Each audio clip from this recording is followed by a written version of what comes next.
قادیانیوں کی سہولت کاری کے اندر ان کے فرنٹ مین کا کردار ادا کر رہا ہے. ان کے لیے نرم گوشہ ہے، نرمی ہے. لیکن مسلمانوں کے بارے میں، علماء دین کے بارے میں، صوفیاء کرام کے بارے میں، صحابہ کرام کے بارے میں، اہل بیت کرام کے بارے میں توہین امیز جملے، توہین امیز لہجہ. معمولی سے شعور رکھنے والا انسان بھی جب اس کے انداز کو دیکھتا ہے معلوم کر لیتا ہے کہ یہ بندہ ٹھیک نہیں ہے. انداز سے ہی دلائل کی بات تو بات کی ہے، باتوں کی باتیں تو بات کی ہیں، انداز دیکھ کر ہی ایک عقل مند انسان اس کی جہالت کو اور گمراہی کو جان لیتا ہے. اور قادیانیوں کے بارے میں کیا کہتا ہے؟ کہتا ہے اگر قادیانی ہمیں کافر نہ کہیں تو ہم بھی انہیں کافر نہیں کہیں گے. قادیانی اگر ہمیں کافر نہ کہیں تو ہم بھی قادیانی کو کافر نہیں کہیں گے. حالانکہ اس جاہل انسان کو یہ معلوم نہیں ہے قادیانی کافر کیوں ہیں. ہمارے نوجوانوں کو بھی علم ہونا چاہیے قادیانیوں پر کفر کا فتویٰ کیوں ہے. کیا اس لیے کہ وہ ہمیں کافر کہتے ہیں؟ اس لیے نہیں. قادیانی حضور نبی کریم صلی اللہ علیہ وسلم کی ختم نبوت کے منکر ہیں، حضور کی ختم نبوت کا انکار کرنے والے ہیں، اور مرزا قادیانی کو نبی مانتے ہیں، اس لیے وہ کافر ہیں. قرآن کی بے شمار آیات کے وہ منکر ہیں، قرآن کے منکر ہیں، اس لیے وہ کافر ہیں. اگر قادیانی ہمیں کافر نہ بھی کہیں پھر بھی کافر ہیں. کیوں؟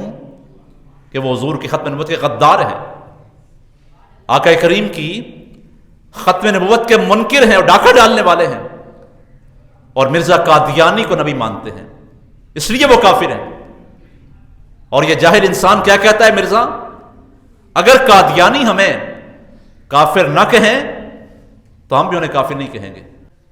اس کا قادیانیوں کے بارے میں نرم رویہ ہے اور لچک ہے. اور مزید کیا کہتا ہے قادیانیوں کے بارے میں؟ ان کی سہولت کاری کرتے ہوئے اور نرم گوشہ رکھتے ہوئے کہتا ہے کہ یہودیوں اور عیسائیوں سے قادیانی بہتر ہے. یہ کیا تعلیم دے رہا ہے؟ یہ کون سا اسلام پھیلا رہا ہے جسے ہماری نوجوانوں سے بڑے شوق سن رہی ہے اور انجانے کے اندر گمراہی میں جا رہی ہے، ایمانوں کے سودے کر رہی ہے. حالانکہ یہود و نصارہ اہل کتاب ہیں جن کا ذبیحہ حلال ہے، جن کی عورتوں سے نکاح کرنا حلال ہے، جبکہ قادیانی کافر ہیں، مرتد ہیں. امت کا اجماعی اور اتفاقی یہ فیصلہ ہے، اور ملک پاکستان کے قانون کے اندر، آئین کے اندر بھی انہیں باقاعدہ طور پر کافر قرار دیا گیا ہے. تو یہ کیسے بہتر ہو سکتے ہیں ان سے؟ لیکن اس کے دل میں چونکہ قادیانیوں کی نرمی ہے، ان کی سہولت کاری کر رہا ہے، اس لیے ان کے بارے میں ایسے بیانات دیتا ہے.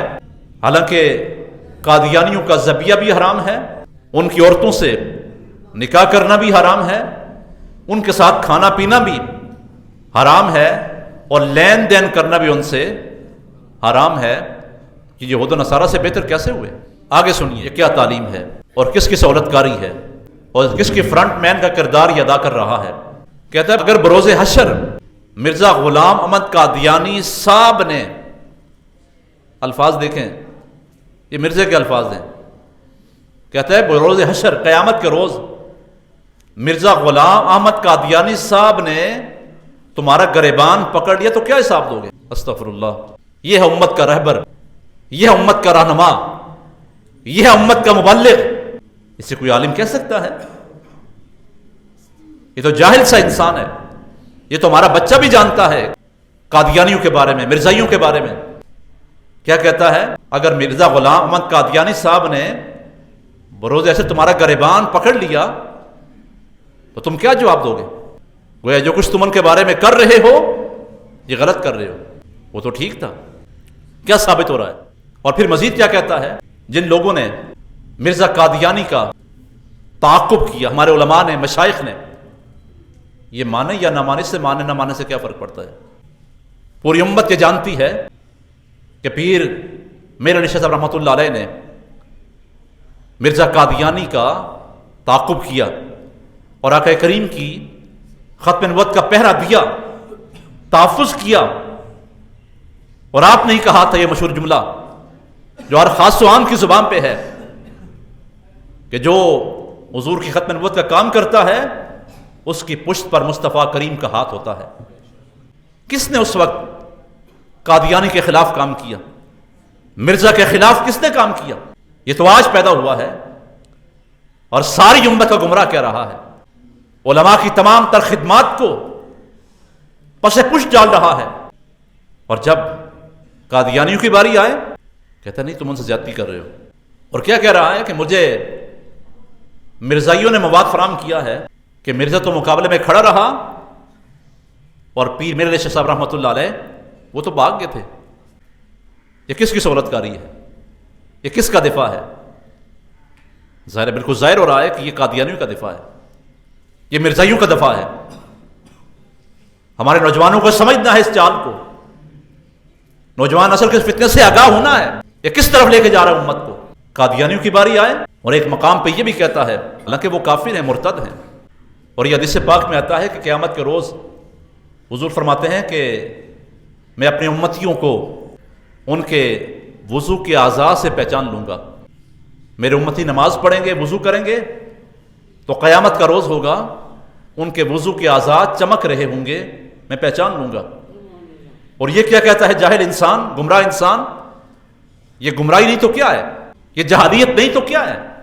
اور یہ قرآن و حدیث سے انحراف نہیں تو اور کیا ہے؟ کہتا کیا ہے؟ قیامت کے روز قادیانی اور مرزائیوں کے بھی اعضائے وضو چمک رہے ہوں گے۔ ایک کافر و مرتد کے وضو کے اعضاء کیسے چمکیں گے؟ یہ تو مسلمانوں کی خصوصیت ہے، یہ تو مسلمانوں کی شان ہے، یہ میں اپنی طرف سے نہیں کہہ رہا، یہ سب کچھ ریکارڈ پر موجود ہے، اور میری ذمہ داری ہے، اس منصب کی ذمہ داری ہے، اس مسجد کی ذمہ داری ہے، کہیں ایسا نہ ہو کہ انجانے کے اندر ہم اس گمراہ شخص کی چرب زبانی کا شکار ہو جائیں اور اس کو چیخ چیخ کر اس کے پکارنے پر ہم فریفتہ ہو جائیں، اور پھر ہمیں وہاں تک پہنچا دے، پھر یہاں سے واپسی کا راستہ مشکل ہو جائے۔ اور پھر آپ کو معلوم ہے کہ کچھ عرصہ پہلے ایک مرزائیوں کے قرآن کریم کے ترجمہ کے بارے میں کیس چلا سپریم کورٹ کے اندر بھی، اور پھر مسلمانوں کے احتجاج پر وہ فیصلہ واپس لینا پڑا چیف جسٹس کو، علماء نے، مشائخ نے کردار ادا کیا، لیکن اس وقت بھی یہ شخص قادیانیوں کی حمایت میں کھڑا تھا، ان کے حق میں بیان دے رہا تھا۔ کیا پھر بھی ہماری سمجھ میں نہیں آتی یہ بات، یہ کون ہے اور کیا کرنا چاہ رہا ہے اور کس طرف امت کو لے کے جا رہا ہے؟ اور کیا کہتا ہے جب قرآن کے ترجمہ کی باری آئی تو کہتا ہے کون سا انہوں نے قرآن کا ترجمہ غلط کیا ہے؟ قادیانیوں نے کہاں ترجمہ غلط کیا ہے اور ترجمے کے اندر کہاں غلطی ہو سکتی ہے؟ یہ تو ویسے ہی لوگ کہہ رہے ہیں، علماء کہہ رہے ہیں جی انہوں نے غلط کیا، حالانکہ کہاں پر غلط کیا انہوں نے؟ حالانکہ یہ تو بے شمار مثالیں موجود ہیں جہاں پر انہوں نے قرآن کا ترجمہ غلط کر کے مرزا قادیانی کی نبوت کو ثابت کرنے کی کوشش کی ہے۔ میں اپنے ان بھائیوں سے بھی گزارش کرتا ہوں جو کہتے ہیں یہ مرزا دلیل سے بات کر رہا ہے، قرآن سے بات کر رہا ہے، حدیث سے بات کر رہا ہے، بخاری کا نام لے رہا ہے، مسلم کا نام لے رہا ہے، ترمذی کا نام لے رہا ہے، ابن ماجہ کا نام لے رہا ہے، مشکات کا نام لے رہا ہے، نسائی کا نام لے رہا ہے، بڑے دلیل سے بات کر رہا ہے۔ اگر آپ قادیانیوں کو پڑھیں، قادیانیوں کو سنیں، ان کی بھی ہر بات قرآن سے ہے۔ دلیل کہاں سے ہے؟ قرآن سے ہے، حدیث سے ہے، قرآن و حدیث کی وہ بات کر رہے ہیں۔ تو کیا کسی قادیانی کا قرآن سن کر، کسی مرزائی کی حدیث سن کر کیا ہم یہ کہیں گے کہ دیکھیں دلیل سے بات کر رہے ہیں، ہم ان کے ہم نوا بن جائیں گے، ان کے حمایتی بن جائیں گے؟ ایسے ہی ہر جاہل انسان، ہر گمراہ شخص اور ہر فتنہ قرآن و حدیث سے ہی بات کر رہا ہے، قرآن و حدیث کا ہی نام لے رہا ہے۔ اگر وہ قرآن کا نام نہیں لے گا، حدیث کا نام نہیں لے گا تو اسے کون سنے گا؟ قرآن و حدیث کی آڑ کے اندر امت میں گمراہی پھیلا رہا ہے، چونکہ سادہ لو عوام جسے قرآن سے واقفیت نہیں ہے، جسے حدیث سے آگاہی نہیں ہے، آپ کو کیا معلوم قرآن پڑھ رہا ہے؟ آپ کو کیا معلوم حدیث پڑھ رہا ہے؟ کہاں سے پڑھ رہا ہے؟ ترجمہ کیا کر رہا ہے؟ اور مرزائیوں کے بارے میں کیا کہتا ہے؟ جو ترجمہ مرزائی کر رہے ہیں وہ ٹھیک کر رہے ہیں۔ قرآن کی مشہور آیت مبارکہ جسے آیہ ختم نبوت بھی کہتے ہیں، ما کان محمد ابا احد من رجالکم ولکن رسول اللہ وخاتم النبیین، اس آیت سے ہمارا بچہ بچہ واقف ہے۔ اس کا معنی کیا ہے؟ حضور کی ختم نبوت پر بین دلیل ہے قرآن کی، اس کا معنی آخری نبی۔ لیکن وہ کیا کہتا ہے؟ وہ کہتے ہیں جو ترجمہ قادیانیوں اور مرزائیوں نے کیا وہ ٹھیک کیا، مسلمانوں سے بہتر کیا ہے۔ انہوں نے ترجمہ کیا ہے؟ انہوں نے کہا کہ یہاں پر خاتم سے مراد نبیوں کی مہر ہے، یعنی جس پر حضور مہر لگا دے گا وہ نبی بن جائے گا۔ اور یہاں سے کیا ثابت کرنا چاہ رہے ہیں وہ مرزائی قادیانی؟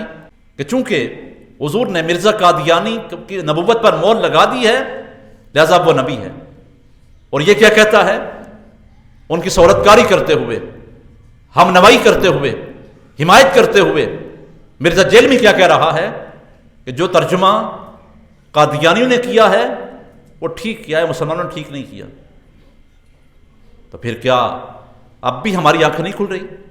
اب بھی ہماری آنکھوں سے نقاب نہیں اتر رہا کہ اب بھی ہم اپنے ایمان کو داؤ پر لگائیں گے کچھ جاننے کے باوجود بھی؟